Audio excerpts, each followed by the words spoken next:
Tem sido uma grande bênção esses dias, onde a gente pode, quem quiser, né, ter um tempo maior de consagração, de busca, de jejum.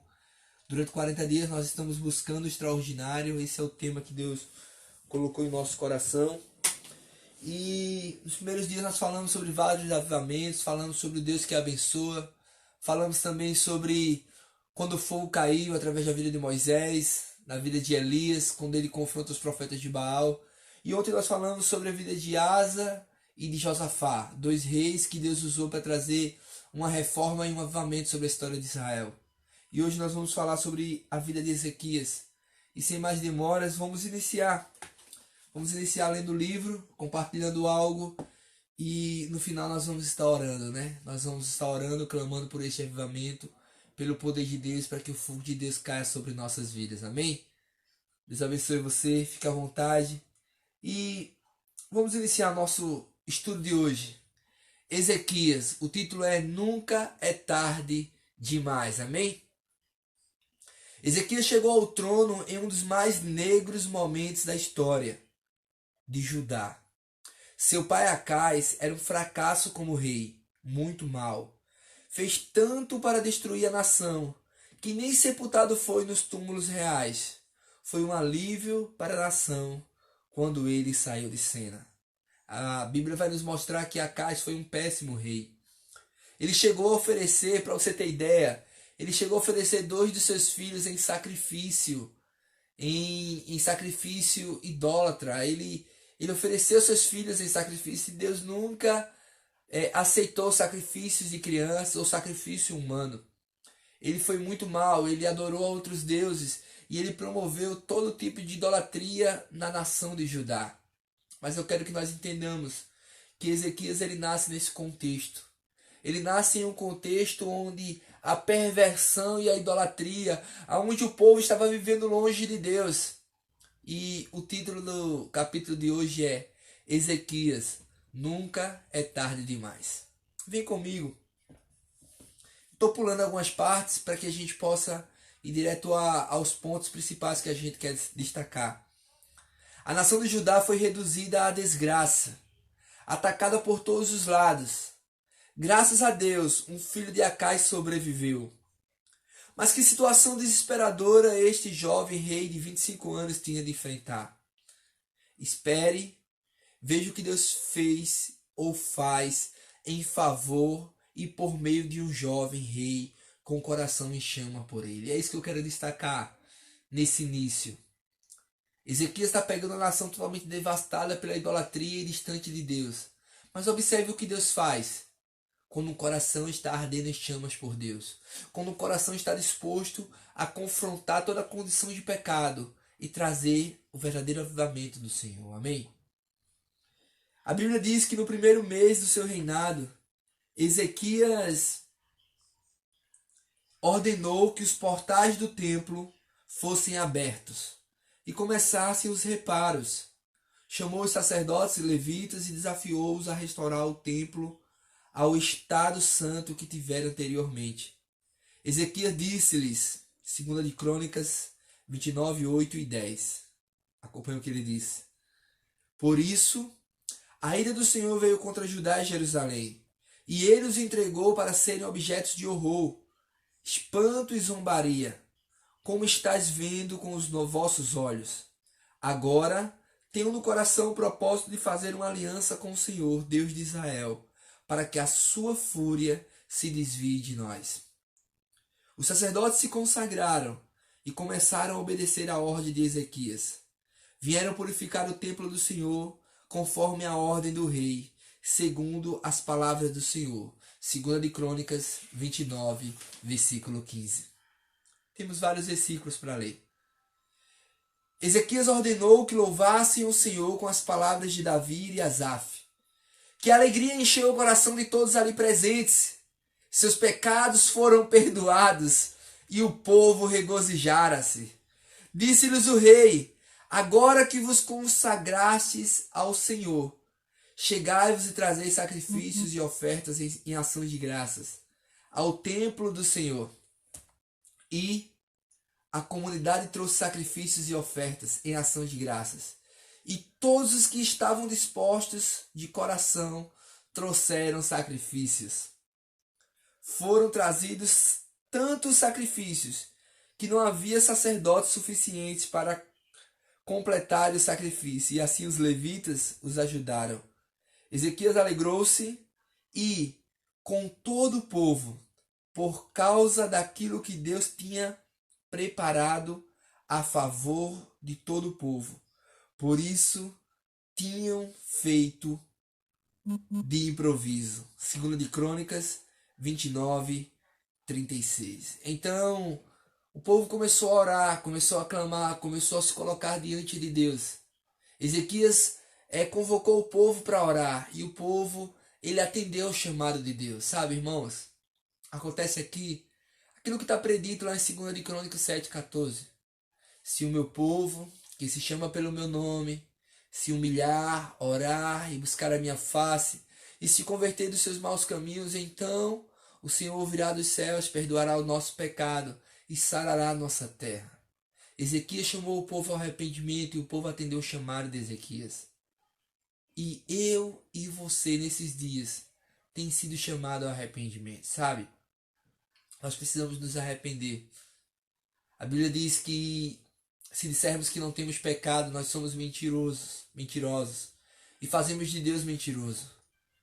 Mas se confessarmos os nossos pecados, Ele é fiel e justo para perdoar os nossos pecados e nos purificar de toda injustiça. Sabe, irmãos, é tempo de arrependimento. É tempo de uma mudança de mente, de mentalidade. É tempo que nós reconheçamos os nossos caminhos errados e nos voltemos para Ele. Porque se nós voltarmos o nosso coração para Deus, Ele também terá o seu coração voltado para nós. Então, que o Senhor nos conduza a esse verdadeiro arrependimento. E não somente por nós, mas nos arrependamos pelo nosso pecado, pelo pecado da nossa casa, pelo pecado da nossa igreja, pelo pecado da nossa família, pelo pecado da nossa nação.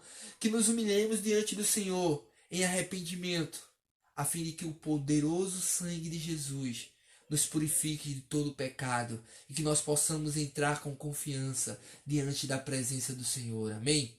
A Bíblia diz lá em Hebreus capítulo 10, 19, que nós temos hoje plena confiança para entrar no Santo dos Santos. Pelo sangue de Jesus, por um novo e vivo caminho que foi nos aberto, isto é, pelo seu corpo. Quando Jesus morreu naquela cruz há quase 2000 anos atrás, Ele rasgou o véu do templo de alto a baixo e nos deu acesso à presença de Deus. E hoje nós podemos entrar ao lugar santíssimo. Amém? Sigamos o exemplo de Ezequias. Sigamos o exemplo da nação de Israel através do reinado de Ezequias, quando ele conclama o povo ao arrependimento. E que não somente isso, mas que nós sejamos arautos de Deus para conclamar, para proclamar arrependimento ao coração das pessoas. E através deste arrependimento, nós possamos estar sendo preparados para um grande arrependimento. Amém? Glória a Deus. Vem comigo. O título desse segundo ponto aqui é um convite ao arrependimento. Ezequias estava tão emocionado que enviou cartas a todo Judá e a todos os judeus que haviam sobrevivido em Efraim e Manassés, convidando-os a celebrar a Páscoa. Israelitas, voltem para o Senhor, Deus de Abraão, de Isaque e de Israel, para que ele se volte para o restante de vós que escapaste das mãos dos reis da Assíria. Porque o Senhor vosso Deus é bom e compassivo, e não desviará o rosto de vós, se voltardes para ele. 2 de Crônicas, capítulo 30, versos de número 6 e 9. Aleluia! Então Ezequias convoca o povo ao arrependimento. E qual a resposta do povo? O povo ficou tão empolgado que se uniu na reforma da renovação. Andavam por Jerusalém, limpando as ruas dos altares de incenso que Acais erigira. Aleluia! Que Páscoa então celebraram? Por mais de um século não havia tal tempo de Páscoa e avivamento. Aleluia! Ezequias orou pelo povo, os sacerdotes tocaram seus instrumentos, os levitas cantaram e todo o povo se alegrou. Aleluia! Glória a Deus! Ezequias encorajou os levitas e agradeceu-lhes, dizendo que continuassem a boa obra. O povo teve comunhão e louvou a Deus durante 7 dias, para então pedir mais. Que coisa maravilhosa, irmãos!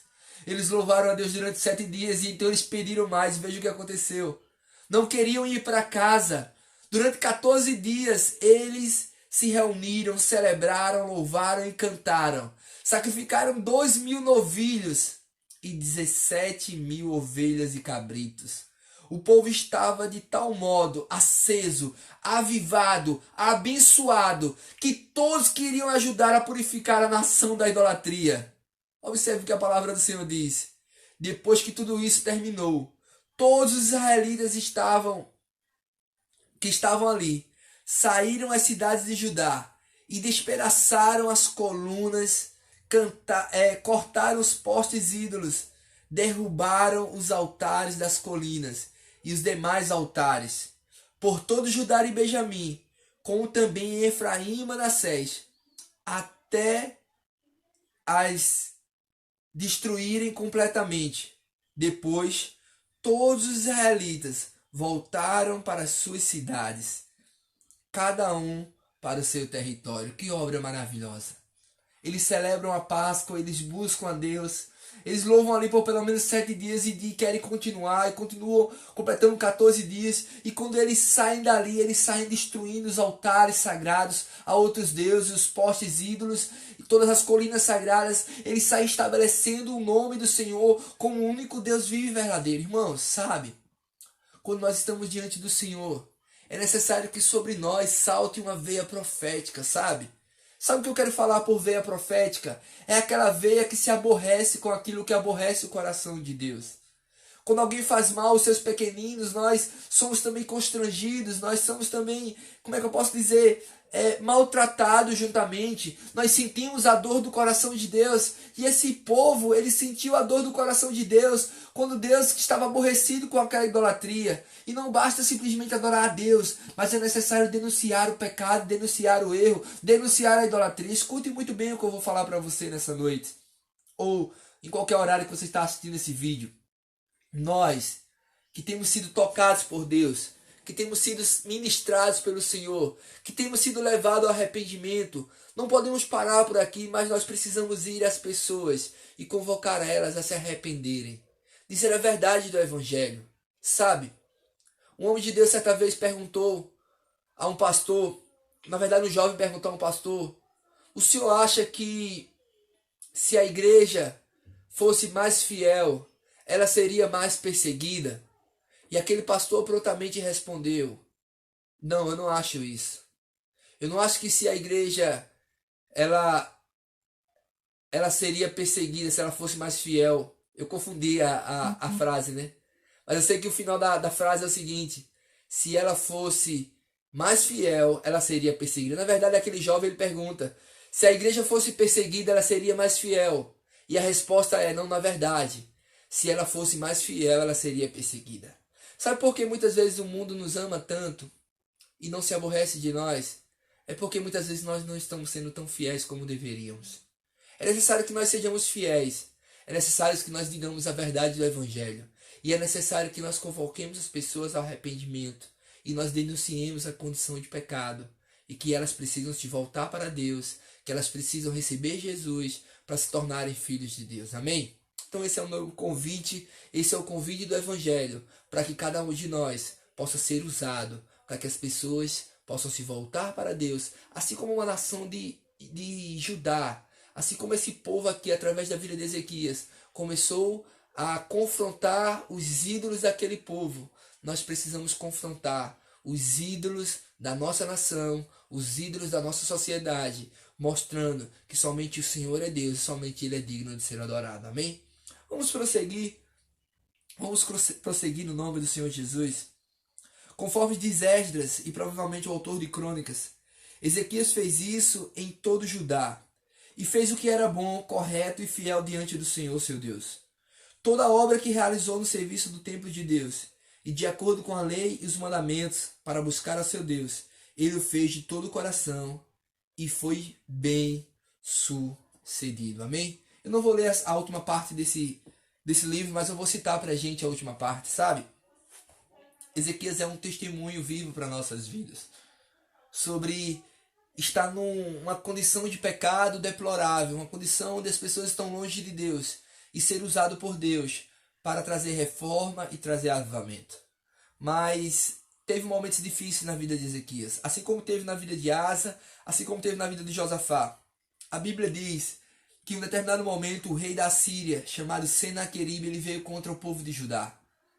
O rei da Síria, ele vinha derrubando todos os reinos, vencendo, destruindo, conquistando e levando esses povos para o cativeiro. E quando ele chega diante do povo de Judá, ele começa a afrontar, ele começa a zombar, mas Ezequias começa a buscar ao Senhor. Ezequias, juntamente com Isaías, o profeta contemporâneo da época, eles começam a buscar ao Senhor, eles clamam a Deus. E Senaqueribe, ele manda os seus arautos, as pessoas, os seus soldados, proclamarem nos muros e dizer: não pense que o Deus de vocês livrará vocês das minhas mãos. Não deixe Ezequias enganar vocês, porque os deuses dos outros povos não podem contra mim, não podem me livrar. E eu estou vindo aqui em nome do Senhor também. Eu vou acabar com vocês. É melhor vocês se renderem, é melhor vocês se entregarem. E sabe, Ezequias ora. Ezequias clama, Ezequias se coloca diante do Senhor em oração, em busca de Deus. O povo também começa a orar, começa a clamar, e Deus responde a essa oração. Que resposta maravilhosa! A Bíblia vai mostrar, virou até parte de muitos louvores, a resposta do Senhor para Isaías e para Ezequias, para o povo de Judá. O Senhor, ele diz: eu ouvi o clamor que você fez. Eu ouvi a sua oração. E a minha resposta agora para você é que não foi contra você que eles blasfemaram ou levantaram a voz arrogante. Mas eu digo agora a você, ó virgem, ó preciosa minha. Eu estou parafraseando, colocando com as minhas palavras. Agora, neste momento, comece a desprezar e zombar do rei Senaqueribe, comece a desprezar e zombar desses inimigos, porque não foi contra ti que blasfemaram ou levantaram a voz arrogante, foi contra mim. Eu colocarei um anzol no seu nariz, eu colocarei um freio na sua boca e farei com que eles voltem pelo caminho de onde vieram, porque eu sou o Deus que dá a vitória. Que obra maravilhosa! O Senhor, ele traz vitória para o povo de Deus. Sabe, na manhã seguinte, tudo que Ezequias e seu povo encontraram foram cadáveres de 185 mil soldados assírios. Senaqueribe voltou em desgraça, e quando ele voltou para entrar no seu templo para adorar o seu Deus pagão, os seus 2 filhos o mataram, porque ele se levantou de forma arrogante contra o Deus de Israel e contra o povo de Deus. Eu quero que nós entendamos que o diabo se levanta contra as nossas vidas, ele anda como um leão, como ao nosso derredor, como um leão rugindo, procurando a quem possa devorar. Mas sabe, o verdadeiro leão, o leão da tribo de Judá, ele é quem ruge a nosso favor, ele é quem nos protege, ele é quem bota em retirada esse falso leão que está ao nosso derredor, querendo nos destruir e nos tragar. Sabe, irmãos, o segredo da vitória está em clamar a Deus. O segredo da vitória está em se colocar diante do Senhor, em chorar, em clamar e dizer: Senhor, o inimigo quer me destruir, mas eu creio que o Senhor é maior na minha vida, porque maior é o que está em mim do que aquele que está no mundo. Essa é a palavra que eu tenho para você nessa noite. Que o Senhor possa nos ensinar essa lição que Ezequias aprendeu. Clame, chame por ele, chame a Deus e deixe ele pelejar a sua guerra, pelejar a sua luta. Deixe ele entrar com providência na sua vida e transformar esse quadro degenerado, esse quadro de destruição, esse quadro de morte. Deixa ele transformar em um quadro de avivamento, de despertamento espiritual, onde a presença dele vem sobre a tua vida e as pessoas que te cercam olham para você e podem dizer: verdadeiramente, Deus é grande na tua vida e eu quero servir ao teu Deus, porque eu vejo que Deus é grande na tua vida. Amém? Deus nos abençoe nessa noite. E eu quero orar com você. Eu quero orar por cada pessoa que está online e aquelas pessoas que vão assistir posteriormente esse vídeo. Eu quero declarar que o Senhor venha sobre nossas vidas, que o Senhor nos capacite a ter uma vida de arrependimento, de mudança, de transformação e uma vida não conformada com este mundo, mas que sejamos também instrumentos para denunciar a idolatria deste mundo e declarar que só o Senhor é Deus sobre nossas vidas, sobre a nossa igreja, sobre a nossa família, sobre a nossa nação, no nome do Senhor Jesus. Amém? Ora comigo nessa hora, amado Deus. Nós queremos clamar, Senhor. Queremos clamar